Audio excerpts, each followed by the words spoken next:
Welcome back. Just a quick little update.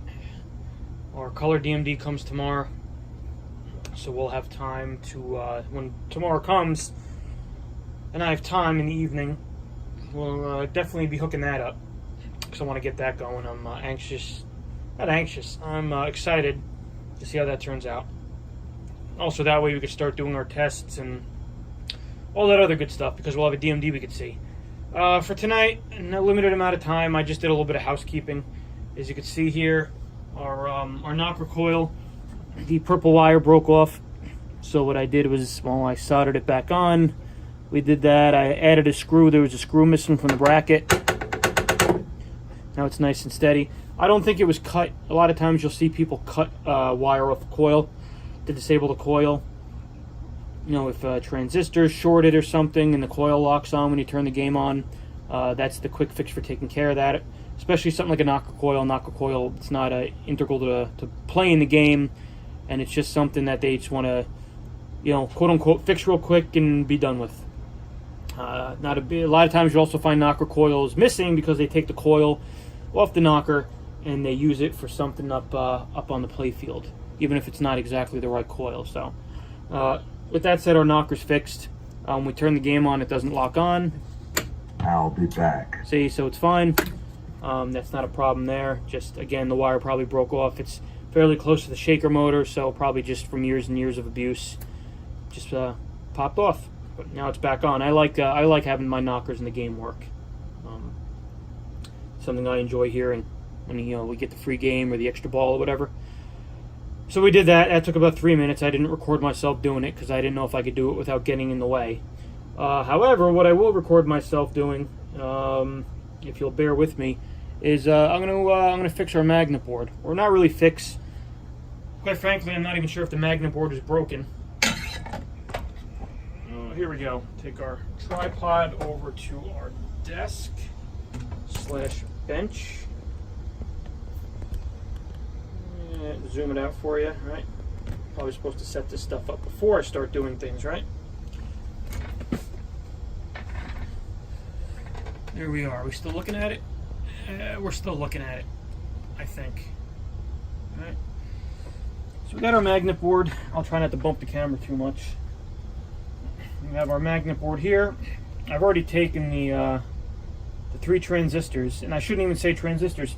Actually, one of the things, the upgrades for this board is you can remove the transistors and replace them with MOSFETs, which somebody already did. They replaced these with IRL 540s, I think they are. Yeah, 540Ns.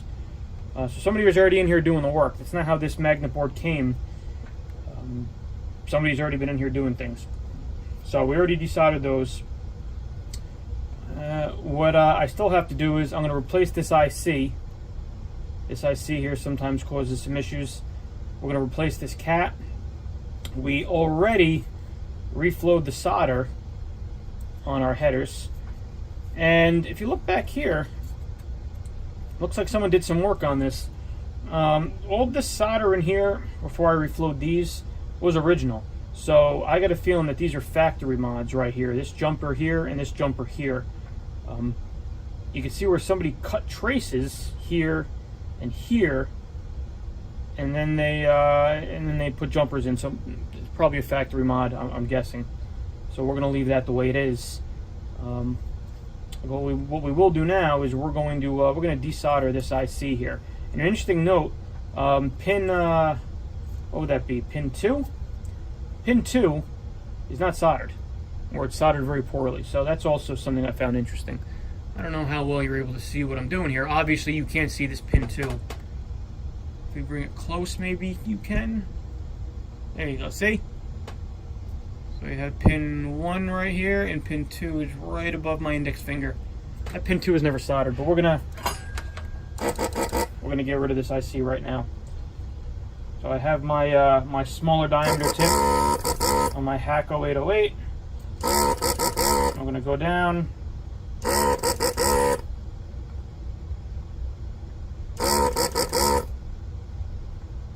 Trying to do this so you can see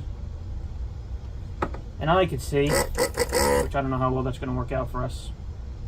It's kind of dark. You know what? Let's do this. Let's see if we can get some light on the subject here. Or at least make it a little bit better. How's that? Better? Worse? Well, I'm guessing it's better. Some pins that are bent over.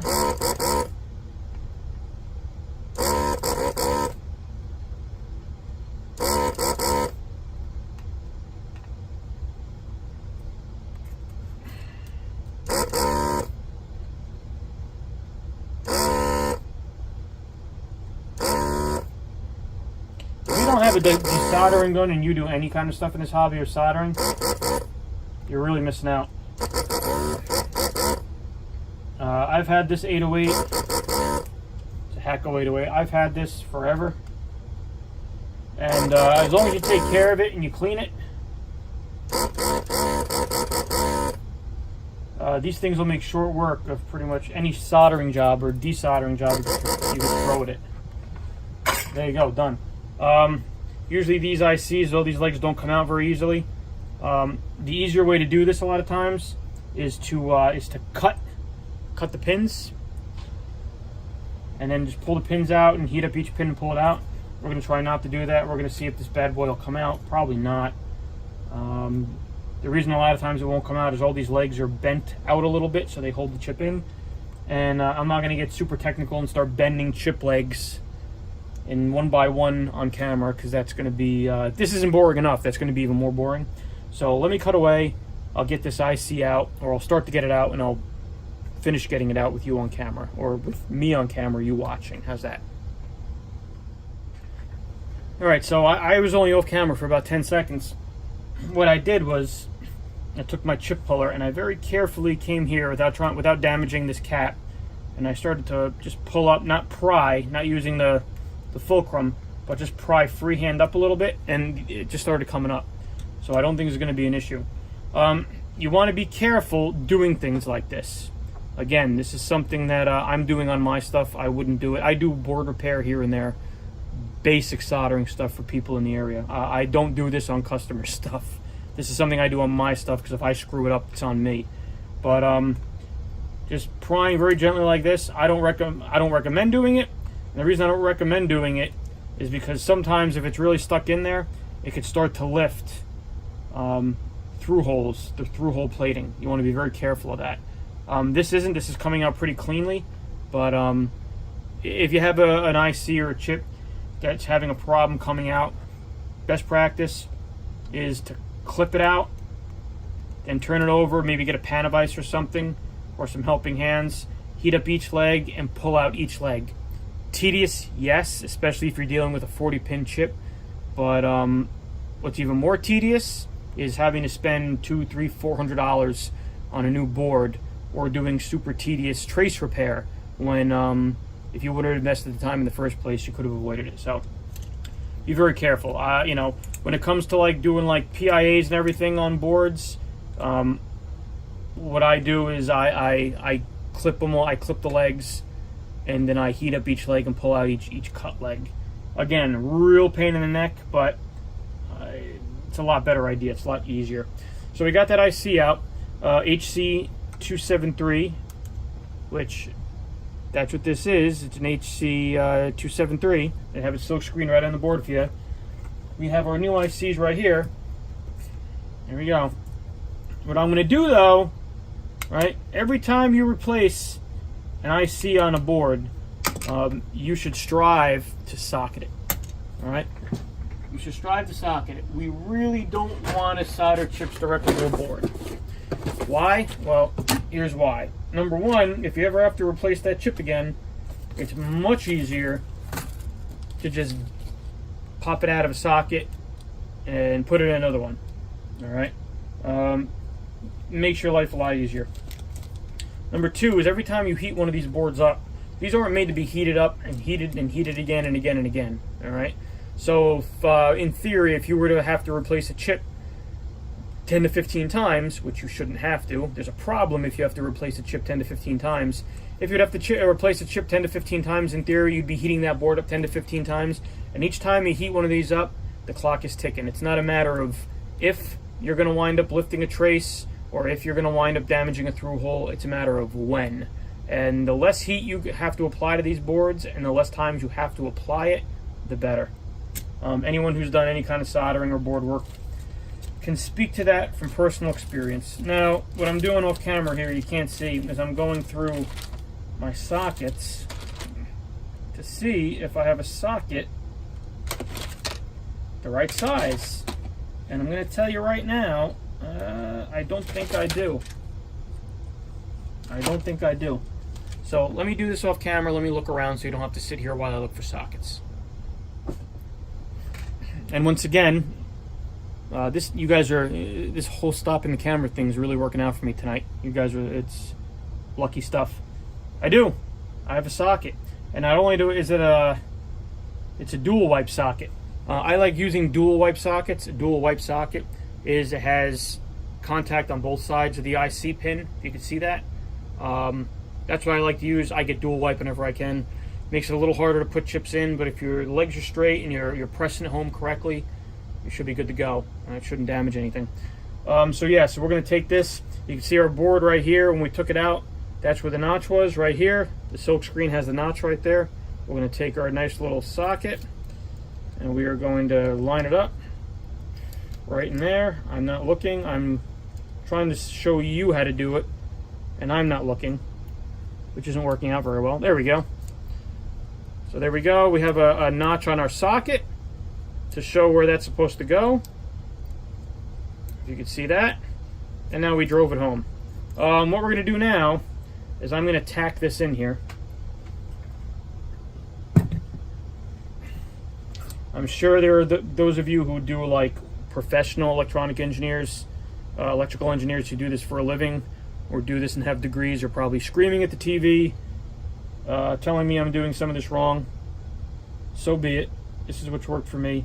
I'm just going to tack two of the corners of these legs in here real quick, just getting solder on my iron and sticking it on here. This is not the way you're supposed to solder. You're not supposed to put solder on the iron and then put it on the pin, but I'm doing it just to hold it in, because if I was to let my finger go here, the socket would just fall out. Okay, so I got that.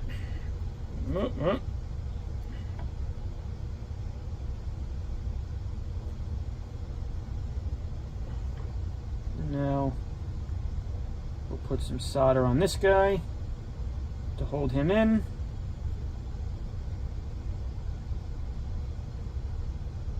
And there we go. See, now you can see we just tacked those two legs in place and the chip or the socket is in. Okay. When you do it, I'm kind of anal with this stuff. The neater you are when you do work with electronics, or pretty much anything in life, right? I tinker with engines and electronics. The neater you are, the better. The less problems you're going to have, the less issues you're going to have to go back and fix. So I like to make sure my socket is all the way on the board, all the way down on the board, and nice and level and flush. It's not cockeyed. So just make sure when you tack it down that you're nice and flush and you're in a position you want to be in. Let's take care of this capacitor right here. This is a 10 UF 25 volt capacitor. I don't know if you can see that. Where are we? Yeah, maybe you can, maybe you can't.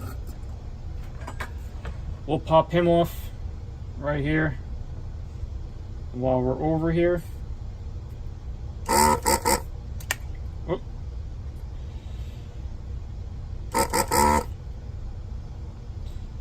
These legs are bent down a little bit, so I'm trying to straighten them out a little bit.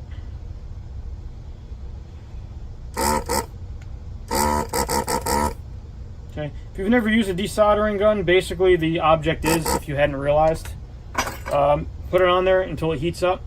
Sorry if I bumped you. Put it on there until it heats up, and then push the button, it sucks the solder up, and then capacitor just pops right out, pretty much. Alright, it's that easy. When you're doing a cap kit in a monitor or power supply, especially a monitor, if you have like a monitor with like 20, 30 caps on it, indispensable. You'll save yourself probably an hour, maybe even more, having a good desoldering gun. So what's this? This is, like I said, 10 UF 25 volt radial. I got a 10 UF 50.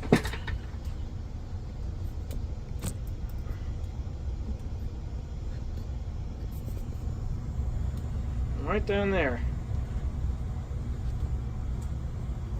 A couple of these left.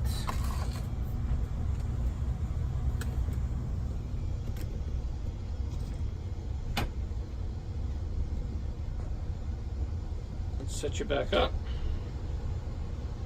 Alright, so 10 UF 50. We'll pop him in there. Obviously the board is silk screened right here. Can you see that? Right, good. Here's the plus. Here's my cap. This is a nice Nicheon cap. Our minus is where our minus goes. Our plus is where our plus goes. We'll bend the leads out. A lot of, depending on what school of thought you're from, some people are absolutely horrified when people bend leads. I bend them usually opposite just to keep the cap nice and straight. The thing you just got to remember is make sure you're not bending it over so much that you're shorting it out with something on the board, obviously. Alright, so we'll take this down here. Clean off my soldering iron, the nice blob of solder that we did when we tacked it on. There we go.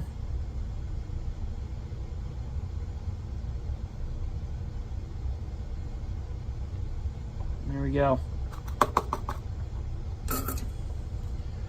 Little dab will do you. We're soldered. We got our cap on there. Clip our leads. Obviously not too close to the solder mound, but there you go. See, nice and neat, straight. That's the way we want it. That's the way I want it. I'm not gonna keep you here while I solder every single damn leg on this socket. I'm gonna do that off camera. I'll come back and we'll pop that IC in there together. Alright, so we're good there. Sorry if I bumped you.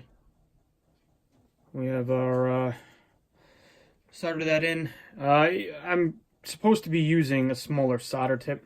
Solder tip I have here, that's technically too big to do little pins like this, so I did the best I could. Not great, but it works.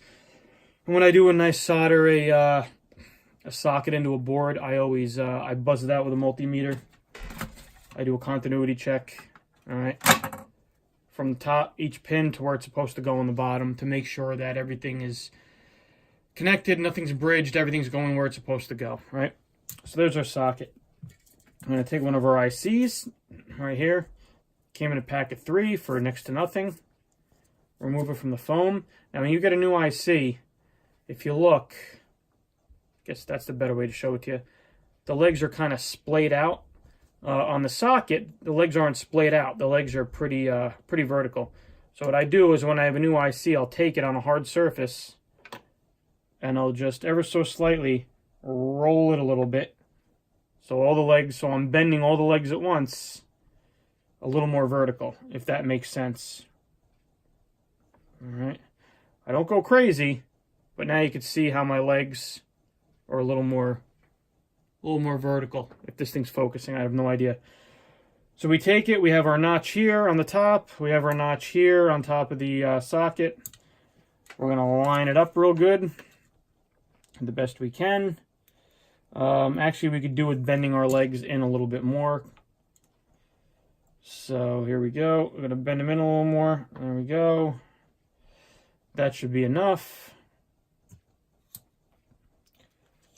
There we go. We're going to make sure all our legs are lined up with our pins.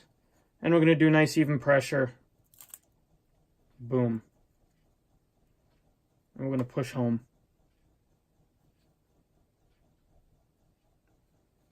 Bada bing, bada boom. Chips in there nice. Give it a good push. Make sure we're good. And there we go.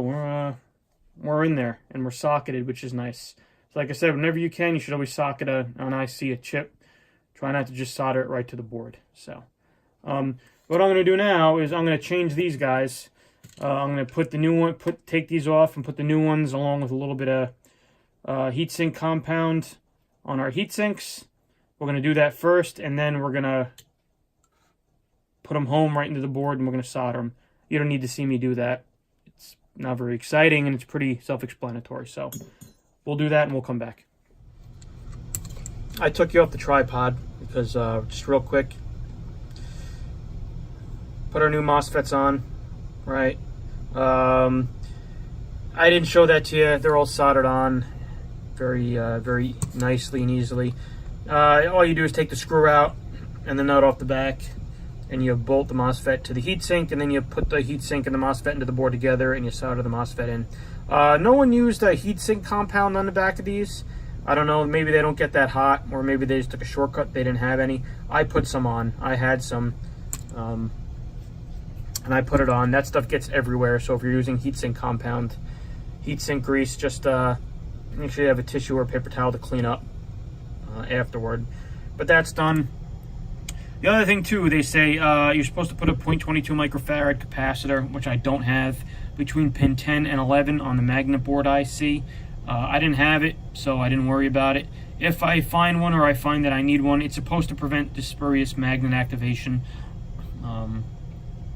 It's supposed to make it a little bit better. If I find that I need one, I could always just kind of like shove one in, being that it's a socketed chip. I don't think I have to do any soldering on that.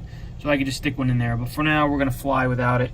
And I'm going to go stick this back in the underside of the playfield, put my fuses in, and that'll be it for tonight. We'll wait till tomorrow when we get that color DMD, and I will be sure to come back and show you the DMD. But for now, let me go put this back in the playfield, and I'll show you it screwed back in there with the fuses in. Alright, I just put the playfield down and totally forgot to show you, not that it's that important, but there are three 3-amp slow blow fuses for each magnet. Here's our magnet board back in its home. So there you go. We're going to put the playfield down. And just a note, these daddy playfields, what a pain in the ass. I don't like this whole rail system. I don't know if you've ever watched Clay Harrell stuff, but these flipper boards down here get smashed all the time because these playfields fall off the track, the very thin tracks, and whack into the flipper boards. All this wiring here is right near the edge. I could see it getting, you can see even as I have this playfield like this, how it's kind of cockeyed. So I'm not going to try to put this down while I have the camera in my hand. That's going to lead to a disaster. But I think one of the things we're going to do is we're going to, when the time comes, probably one of the last things we do, we're going to bunch up these wires and zip tie them in, because I don't like how close they come to the side of the playfield getting pinched or shorted. So anyway, until tomorrow, and when we come back tomorrow, we'll have our color DMD in hand. Looking forward to it.